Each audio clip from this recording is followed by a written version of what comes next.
TIFU. I'm half Indian, and most of the dishes I cook at home are Indian.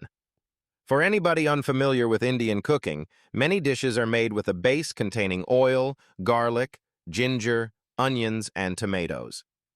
A dish with 4 servings typically requires 2 to 3 medium tomatoes. Often, the tomatoes need to be cooked down or pureed, depending on whether the dish is served dry, i.e. chunky, or gravy-based, i.e. with a sauce-like base.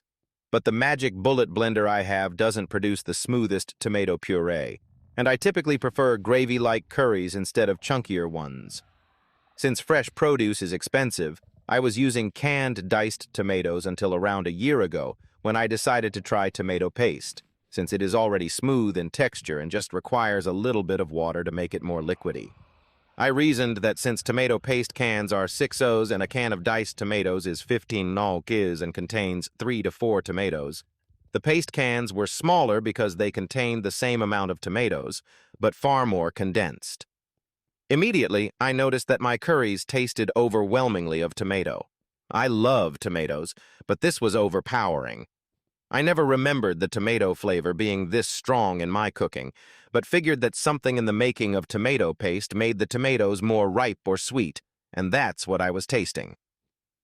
Last night, after tasting almost 0 carrots and all tomatoes in a carrot curry I made, I finally Googled how many tomatoes are in a can of paste. Lo and behold, a 60Z can of tomato paste is made from 10 to 12 tomatoes. My jaw dropped. A year of tomato-flavored curries finally made sense. I now know to be more careful with my substitutions and actually check what appropriate substitution ratios are before proceeding with a recipe.